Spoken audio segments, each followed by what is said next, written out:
I sell things online, the way everybody does. Clear out a closet, post a photo, somebody comes and picks it up off the porch. It's daytime, it's your own front step, it's the most ordinary thing in the world. And that's the part I never once thought about. When I posted that ad, I gave a stranger my address and the hours I'd be home. I did it for years and never felt it. Then a man came to buy a little kitchen thing off me, and I felt it for the rest of my life.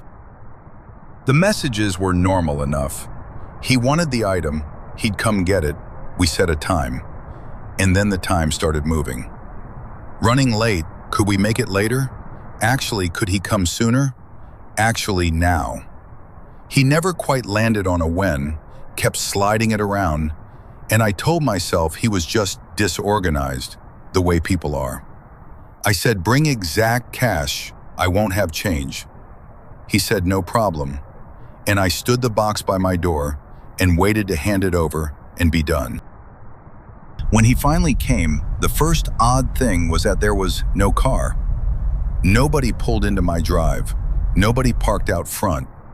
He just walked up to my door on foot, and when I glanced past him for the car, I saw it, down the block, around the corner, nose the wrong way, parked where you couldn't see it from my house at all. Out of the sight line on purpose, or that's how it sat. And I noticed it the way you notice anything a little off, and then I let it go. Because what do you do with a feeling like that? Somebody parked funny, that's all it is. He was friendly at the door, easy, smiling, looked at the box, said it was just what he wanted, all of it pleasant.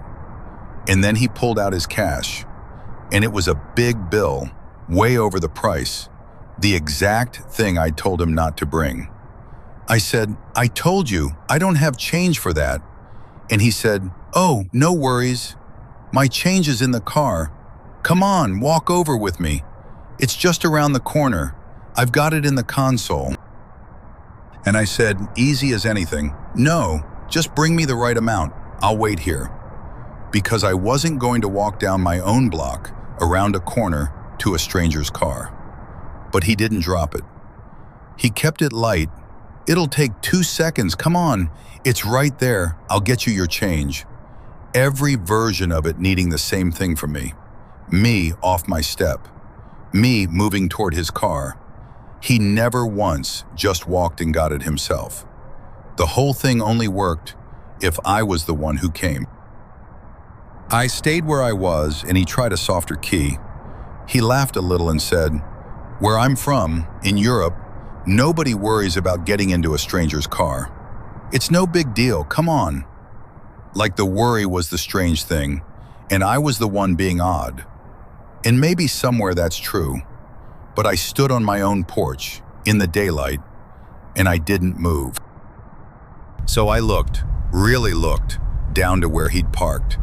And the car wasn't empty. There were people in it.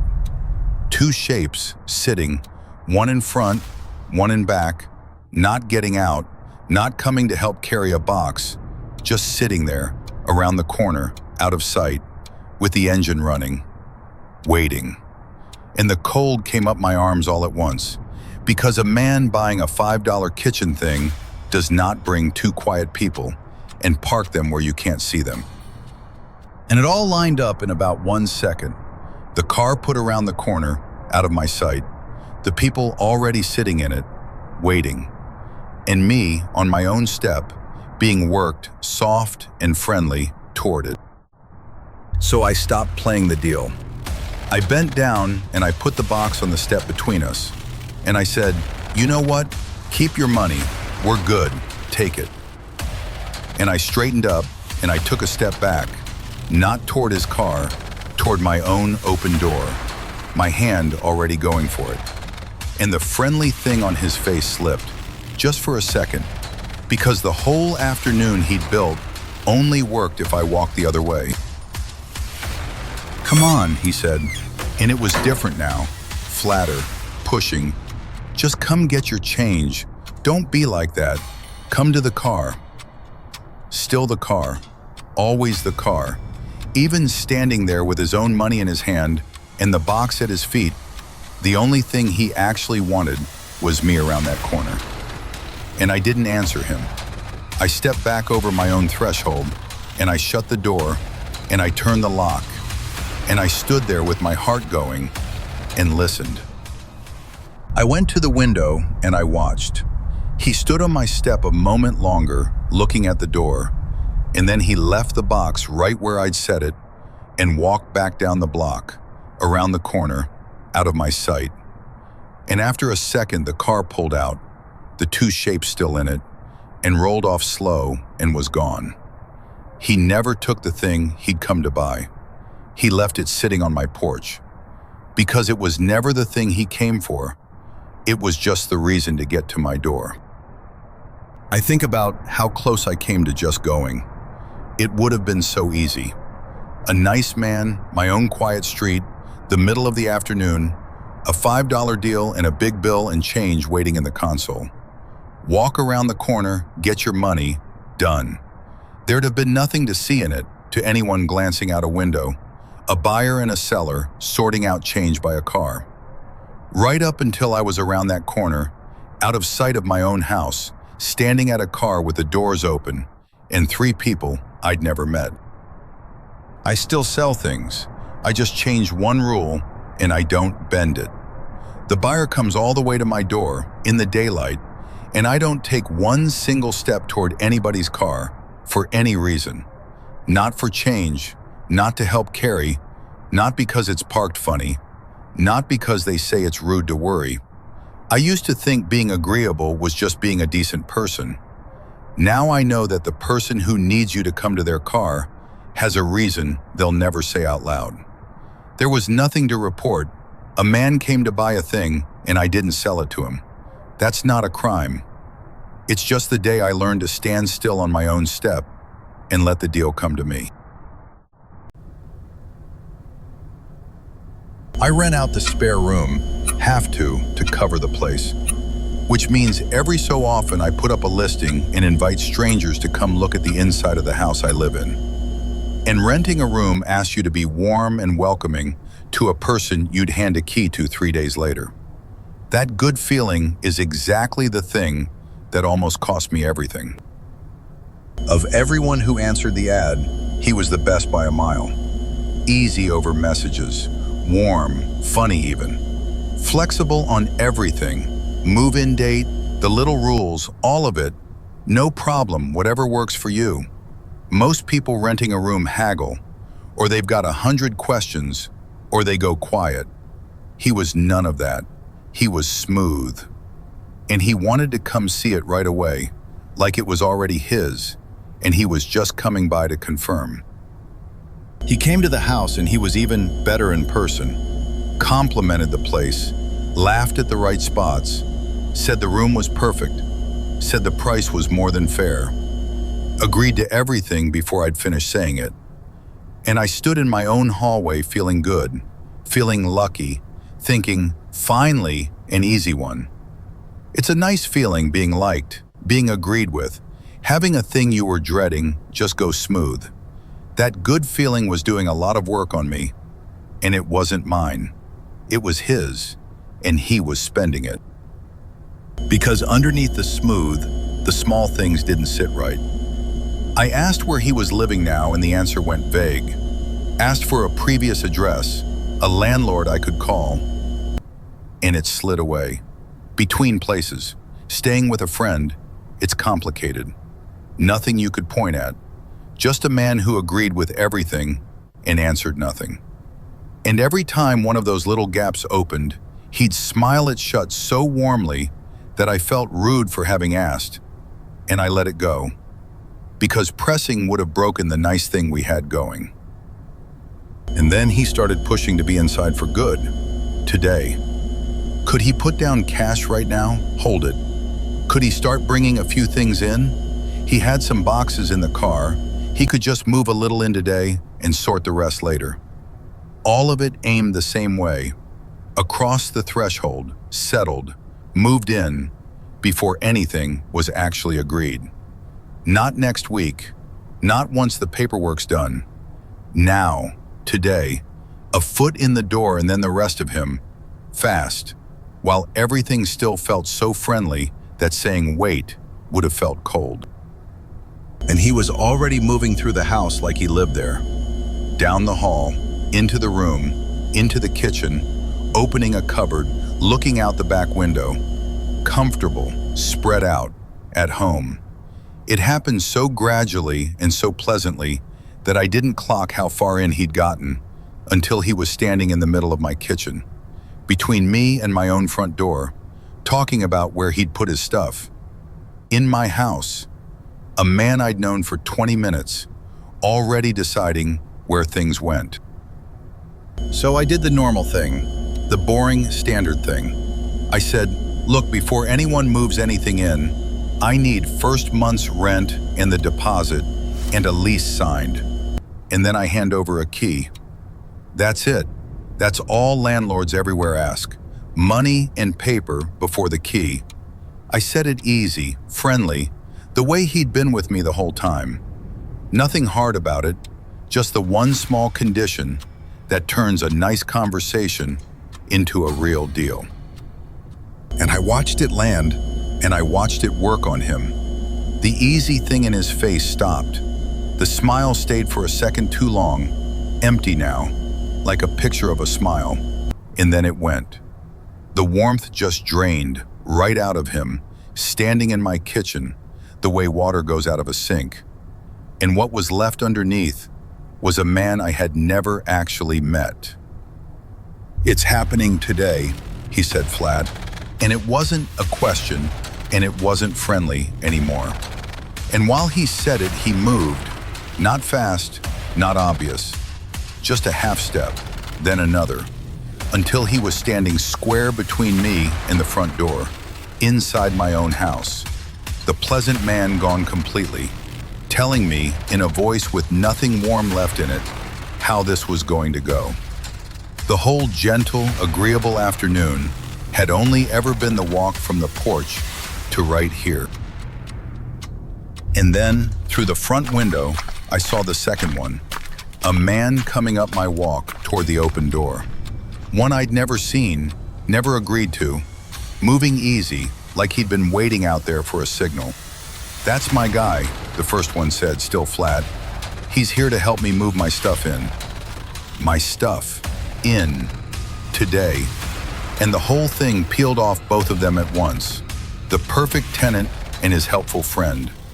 Two strangers walking into my house on the strength of a nice conversation I'd been so glad to be having. I didn't argue it. Arguing was what they were counting on. Me standing in the kitchen debating a lease while the door filled up. So I moved.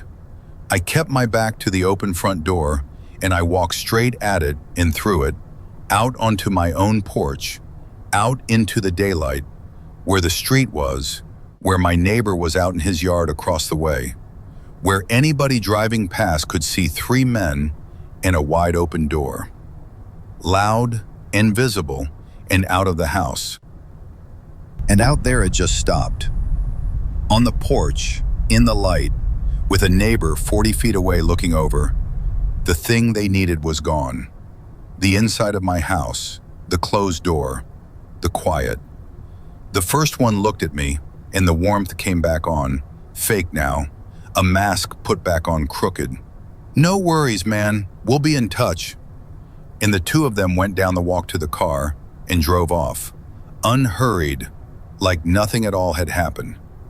Because on paper, nothing had. The inquiries from that account stopped that afternoon. The name never checked out to anything real, and there was nothing to report.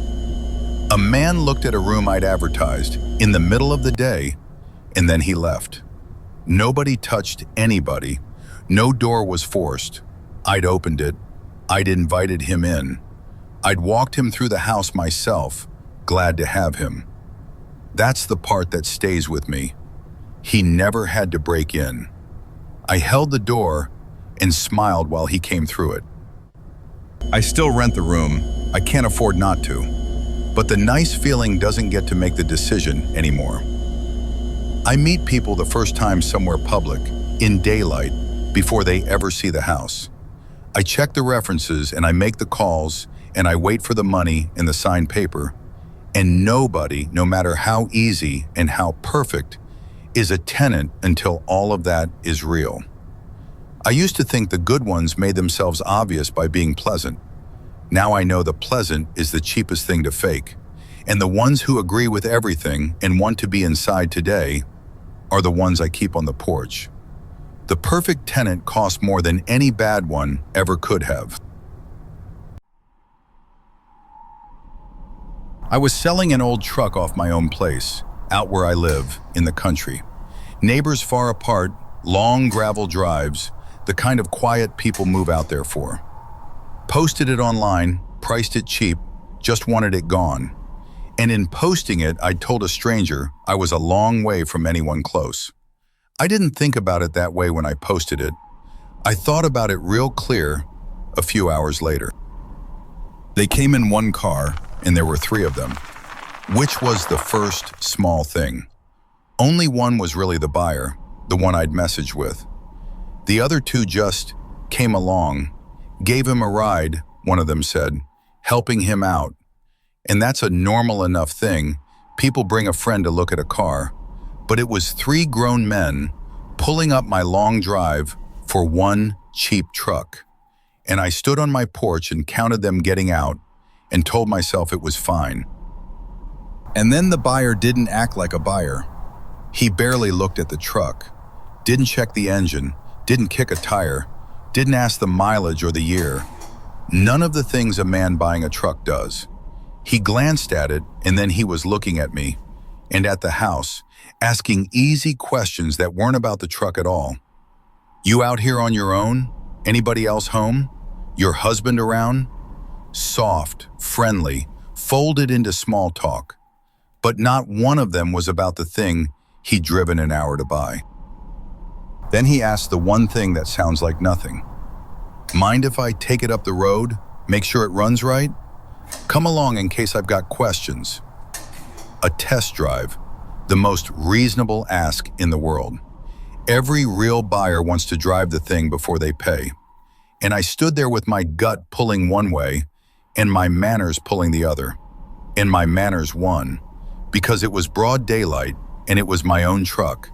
And saying no to a test drive felt paranoid and rude. So I said, okay, and I got in. I got in the passenger seat of my own truck. He took the wheel. And as we pulled out, one of the friends opened the back door and slid in behind me. Without a word, without asking, just got in the back seat like it was arranged. And the third one stayed, leaned against their car in my driveway by my house, and watched us drive away. And somewhere in those few seconds, it had stopped being my truck that I was in charge of and become a moving car with me in it and 2 men I didn't know. And then he reached down to move the seat and his shirt rode up and there was a gun. The grip of a handgun tucked above his waistband, right there, a foot from me, and he settled his shirt back over it without a look, like it was nothing, like I hadn't seen. And I made myself keep my face still and my eyes on the road, and I did not make a sound, while everything in me went cold and loud at once, because I was belted into a truck I was no longer driving. And he didn't loop the block. There was the way back toward the house in the main road, the way you'd test a truck, and he didn't take it. He turned the other way, out, down the county road that goes to the dead end, away from town, away from my place, out to where the houses start to thin, where I already knew there was nothing. Just want to open it up a little, he said, easy. And the road got emptier with every second he drove us down it. The man in the back seat never said a word. I could feel him behind me, watching, not talking about the truck, not talking at all. Just there, at my back where I couldn't see him without turning. And I sat very still and did the arithmetic you never want to do. A driver I didn't control. A man behind me I couldn't watch, a gun a foot from my hip, an empty road going the wrong way, and a house behind us getting smaller in a mirror I wasn't allowed to reach. The houses came farther and farther apart, one, then a long stretch of dry fields, then one more setback off the road, then none. The blacktop narrowed and the shoulder went to weeds, and there was nobody. No cars, no mailboxes, no dogs, no people in a yard, just heat coming off the road, and the two of them, and me. And I understood we were driving toward a place, a specific place, and that he had one in mind, and that we were almost to it. And then, cresting a low rise where the road ran out empty ahead, he said it, not to me, low over his shoulder, to the man in the back. "We can't do it here." A pause. Bad place. Too many houses. Too many houses. And there was maybe one far back, half a mile off. He wasn't deciding whether, he was deciding where. I understood that much, sitting still in my own seat. This road just had one house too many on it. So I did the only thing there was. I kept my face flat, like I hadn't heard a word, and I made my voice bored and easy. "Yeah, this is far enough. It runs great, I can tell. I've got to get back. I've got somebody coming by. Turn it around here." Not scared, not begging, just a woman done with a test drive. And he weighed it. I felt him weigh it. And the road was already wrong for him anyway. Too many houses. So after a second, he slowed, and he turned us around, and he drove us back. Nobody spoke the whole way back. The houses came back one by one, and I counted them like steps. And when he finally pulled up my drive, the third man still standing there by their car, I had my door open before the truck fully stopped. I was out. And when he called after me, easy, "So you want to do the paperwork inside, out of the sun?"